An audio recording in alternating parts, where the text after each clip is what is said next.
Saya nak habis 30 saat. Okey. Sikit je. Sikit, okey, Tadi saya silakan. cuba nak celah Datuk Indra Mahkota tadi, tapi tak Silakan. sempat. Saya pun nak bangkitkan apa yang telah dibangkitkan oleh Indra Mahkota tadi tentang 4A, cadangan pindaan 4A. Saya fikir kalau pun Menteri nak kekalkan 4A ni, kita boleh mungkin tambah supaya ada pertimbangan lain yang perlu dimasukkan. Maknanya kita nyatakan secara jelas dalam situasi apa kuasa ini boleh digunakan. Itu saja. Terima kasih.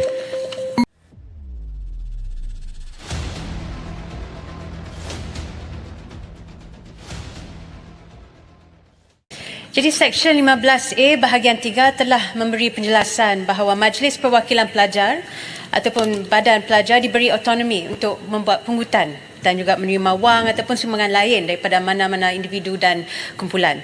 Jadi selaras dengan titah Baginda di-Pertuan Agong yang menitahkan bahawa meluntur buluh biarlah dari rebungnya. Langkah dalam meminda akta ini secara tidak langsung memberi ruang untuk menyemai sifat demokrasi.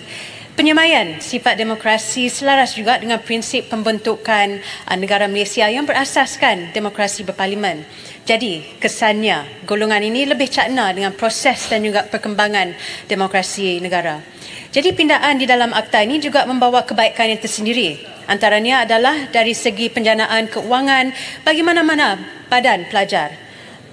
Jadi ia boleh sekaligus mencungkil bakat-bakat terpendam dalam golongan mahasiswa dan mahasiswi dalam mengurus, mengelola dan juga mengembangkan sumber pendapatan persatuan ataupun badan yang disertai mereka. Jadi sebagai contoh, seperti mana yang telah disebut dalam Fasal 2, badan pelajar ini dapat bergerak bebas dalam mencari sumber pendapatan tanpa bergantung secara sepenuhnya kepada pihak universiti dalam pemberian dana untuk melaksanakan program. Jadi kesannya kita dapat melihat kreativiti anak-anak muda dalam menggerakkan sesebuah badan khususnya di dalam universiti. Jadi golongan anak-anak kita ini boleh belajar organisasi, mengawal serta merancang serta memimpin sesebuah badan sewaktu di peringkat pengajian mereka.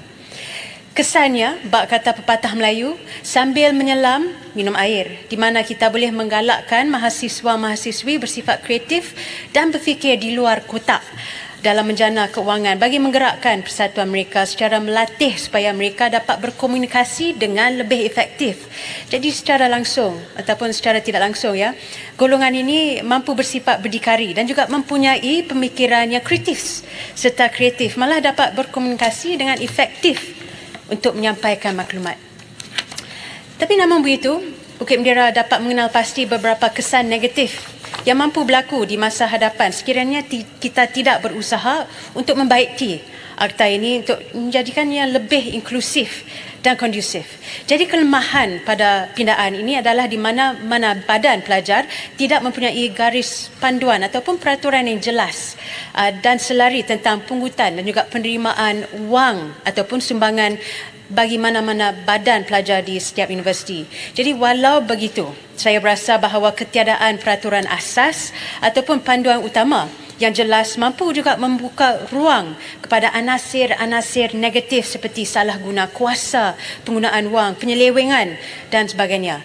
Jadi sebagai contoh, akaun simpanan wang badan pelajar di universiti boleh dijadikan sebagai tempat untuk meletak wang dana politik yang memihak kepada sesuatu parti politik. Jadi kesannya, mana-mana badan pelajar di dalam universiti mampu terjebak dalam gejala rasuah dan juga pengubahan wang-wang haram.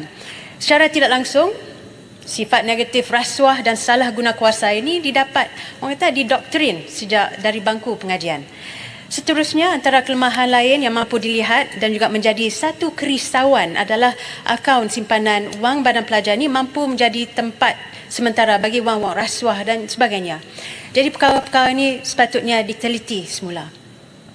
Jadi saya pun nak menjemput sikit mengenai Seksyen 48 di mana Yang Berhormat lain telah juga mengeluarkan kekhawatiran. Jadi kalau kita tengokkan tempoh yang akan ditetapkan oleh lembaga ni, dia banyak persoalan yang mungkin ditimbulkan. Jadi tempoh lanjutan mungkin berubah mengikutkan perasaan yang mungkin berpunca dari perasaan tidak profesional. Jadi perkara ni kita perlu teliti semula lah. Jadi kesimpulannya, memang terdapat beberapa YB kebaikan. Bukit Bendera. Ya. Boleh celah sikit. Saya nak habis 30 saat. Okey. Sikit je. Sikit, okey, Tadi saya sila. cuba nak celah Datuk Indra Mahkota tadi tapi Sila, tak sempat.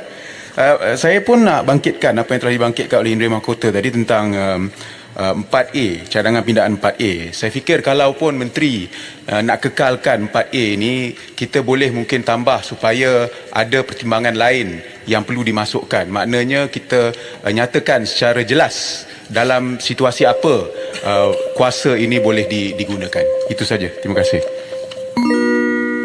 Terima kasih Yang Berhormat Bangi, rakan seperjuangan saya. Jadi untuk Gulong. mengakhiri ya. Okay, saya pun berharap agar pihak kementerian mengambil serius segala pandangan dan juga pendapat setiap ahli parlimen yang berada di dalam negara kita supaya kita dapat membentuk polisi dan juga dasar yang inklusif, yang kolektif demi kebaikan negara. Jangan lupa ya, demokrasi di universiti membentukkan pemimpin masa depan yang bertanggungjawab dan beretika. Jadi keterlibatan mahasiswa dan juga mahasiswi dalam demokrasi universiti memperkuatkan juga nilai-nilai kewarganegaraan dan juga tanggungjawab sosial. Terima kasih. Terima kasih Yang Berhormat Bukit Bendera.